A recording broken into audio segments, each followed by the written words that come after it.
Celui-ci prévoit toute une série d'outils de conformité qui sont le registre des traitements, c'est l'étape numéro 1, c'est savoir ce que l'on a, quels sont les traitements de données à caractère personnel qui sont mis en œuvre au sein de l'entreprise, quelle qu'elle soit, que ce soit un responsable de traitement ou un sous-traitant.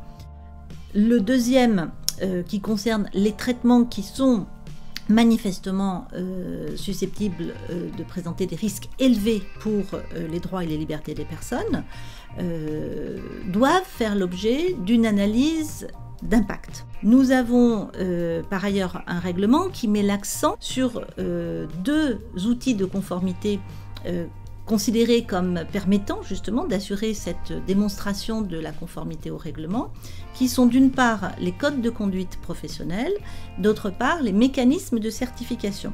D'ores et déjà, nous savons que ces codes de conduite suscitent beaucoup d'intérêt de la part des professionnels, et ceci dans tous les secteurs d'activité, mais qu'il y a dans le secteur de la santé, dans le secteur du marketing direct, dans le secteur des services numériques et en particulier les services de cloud, un certain nombre de projets d'ores et déjà qui auraient vocation à passer par la moulinette européenne, le contrôle de cohérence permettant d'avoir une ombrelle valable à l'échelle européenne, un code de conduite européen. Les mécanismes de certification sont l'autre outil de conformité qui est mis en avant par le règlement européen et que doivent promouvoir aussi bien les États que les autorités de protection des données. Et nous allons publier un projet de référentiel de certification des compétences des délégués à la protection des données.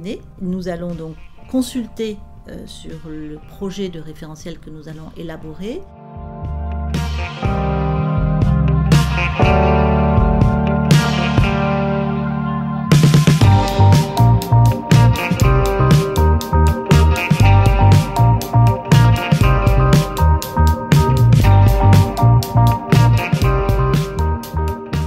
Première question toute simple, qu'est-ce qu'une donnée personnelle? Qu'est-ce qu'un traitement de données personnelles? Qui est mon DPO? Comment puis-je déclarer un traitement de données personnelles?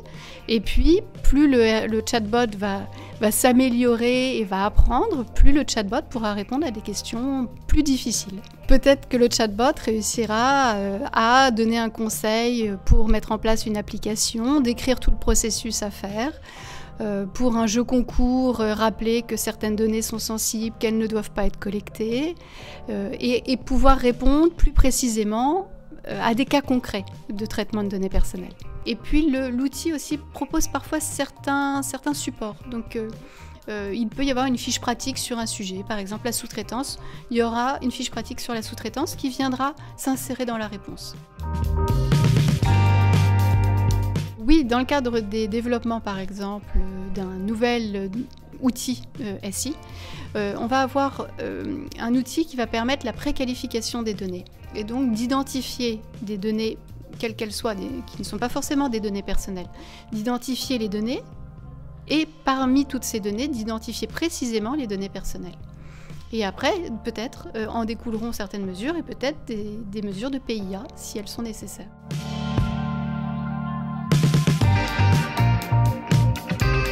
Il est vrai que jusqu'à présent, les droits conférés par la loi informatique liberté et désormais le règlement ne sont pas très utilisés. Mais je pense qu'on est au début, parce qu'effectivement, dans cette société du numérique, les individus sont de plus en plus en demande de pouvoir comprendre comment maîtriser et contrôler l'utilisation de ces données.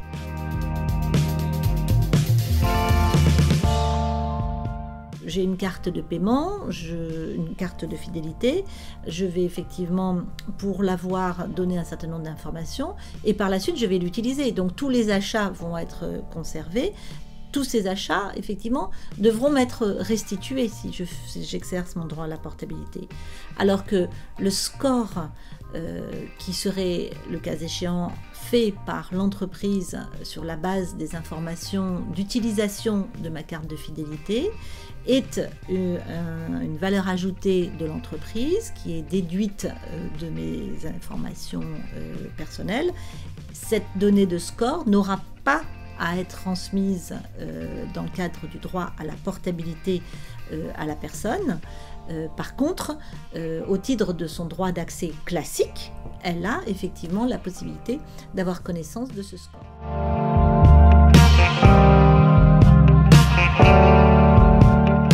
Il y a deux types de sanctions qui ont été augmentées. La première, c'est 10 millions d'euros ou 2% du chiffre d'affaires pour la non-tenue de registre, la non-désignation d'un délégué à la protection des données quand cela est nécessaire, ou le non-respect des principes de privacy by design. Et la deuxième, pour le non-respect des droits des personnes concernées, c'est 20 millions d'euros ou 4% du chiffre d'affaires mondial.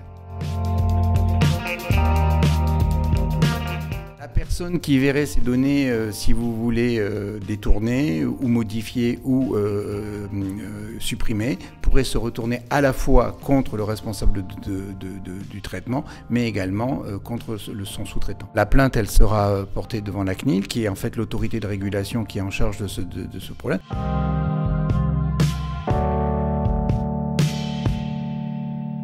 La personne peut également obtenir réparation sur le dommage qu'elle a subi. À charge pour elle, bien entendu, de montrer et d'évaluer son préjudice. Encore une nouveauté, les actions de groupe sont prévues dans le cadre du règlement général à la protection des données. Et donc, une personne pourrait rentrer dans un collectif et dès lors que non-respect de la portabilité, défaut de consentement, manque de loyauté dans la recherche des informations, elle pourrait engager une procédure collective et demander réparation.